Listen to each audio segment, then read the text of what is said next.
अस्सलामुअलैकुम वरहमतुल्लाहि वबरकातुह। आज हम पढ़ेंगे वस्ते हल्क से अदा होने वाले हरूफ कौन से हैं और इनकी अदायगी का क्या तरीका है। वस्त कहते हैं दरमियान को, यानी ये हल्क का दरमियानी हिस्सा होता है जहाँ से दो हरूफ अदा होते हैं, हा और आइन। अब इस पिक्चर को ज़रा ध्यान से देखें। वस्ते हल्क का ये हिस्सा एपिग्लॉटिस कहलाता है। ये ज़ुबान के पीछे एक छोटा सा हिस्सा होता है और इसका काम ये है कि जब हम खाना खाते हैं और इसे चबाते हैं तो ये लंग्स में हमारे खाने को जाने से रोकता है, क्योंकि अगर हमारे लंग्स में खाने के टुकड़े चले जाएं तो हमारा सांस बंद हो जाएगा। अब आप सोच रहे होंगे कि इसका हा और आइन के साथ क्या ताल्लुक़ है और ये सब आपको क्यों बताया जा रहा है। दरअसल आइन अदा करते हुए ये एपिग्लॉटिस थोड़ा सा पीछे चला जाता है, यानी हल्क की इस दीवार के पास, लेकिन इसके बीच में थोड़ा सा गैप रहता है ताकि वो आवाज़ आसानी से बाहर आ सके। और वोकल कॉर्ड्स में आपको हल्की सी वाइब्रेशन महसूस होती है। और एक बात याद रखें कि यहाँ आइन की आवाज़ वोकल कॉर्ड्स में हवा के जारी रहने की वजह से नहीं, बल्कि इसमें पैदा होने वाले वाइब्रेशंस की वजह से सुनाई देती है, जैसे आ, ई, ऊ। अब हम देखते हैं कि हम आइन की अदायगी में क्या गलतियां करते हैं। तो हम एपिग्लॉटिस को हल्क की इस दीवार की तरफ बहुत ज़्यादा ही पुश कर देते हैं, बल्कि बिल्कुल बंद ही कर देते हैं।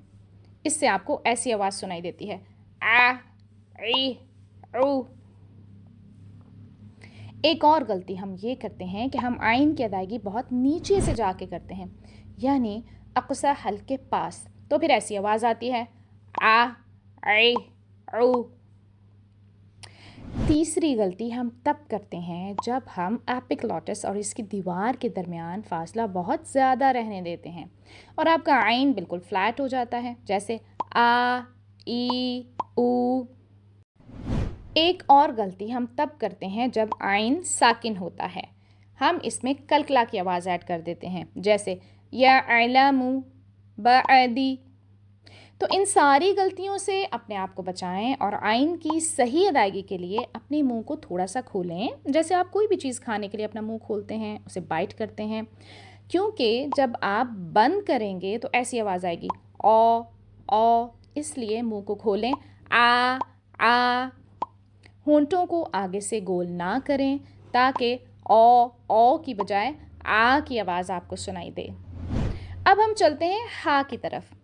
इसकी आवाज़ भी वस्ते हल्क से ही निकलती है, लेकिन इसमें एपिग्लॉटिस हल्क की इस दीवार की तरफ बहुत ज़्यादा पुश नहीं किया जाता, बल्कि इन दोनों के दरमियान गैप थोड़ा सा ज़्यादा होता है और वोकल कॉर्ड्स में से हवा बाहर की तरफ पुश की जाती है और हमें हा की आवाज़ वाज़िया सुनाई देती है, जैसे हा, ही, हू। अब देखते हैं कि हा की अदायगी में हम कौन सी गलतियां करते हैं। हा की अदायगी में पहली गलती तो हम ये करते हैं कि होंठों को आगे से गोल कर लेते हैं, जिससे ऐसी आवाज़ आती है, हा। दूसरी गलती हम ये करते हैं कि हम हा और हा की आवाज़ों को मिक्स कर देते हैं, जिससे अल्फाज के मायने बदल जाते हैं, जैसे अलहम्दु को अलहम्दु पढ़ना। तीसरी गलती हम ये करते हैं कि हम हा और खो को मिक्स कर देते हैं, यानी हम हा की अदायगी में इतना ज़्यादा ज़ोर लगाते हैं और वस्ते हल्क की बजाय हल्क के थोड़ा ऊपरी हिस्से से इसे अदा करते हैं, तो आपको आह की बजाय आह की आवाज़ आती है। एक और गलती हमारी ये होती है कि हम हा और आइन की आवाज़ों को मिक्स कर देते हैं, क्योंकि दोनों का मखरज एक ही है, जैसे फस, फह, अन, हुम। ऐसे पढ़ने की बजाय हम पढ़ते हैं फस, फ, अन, हुम। तो आज आपने आइन और हा की बहुत ज़्यादा प्रैक्टिस करनी है। जज़ाकमुल्लाहु खैरन कसीरा।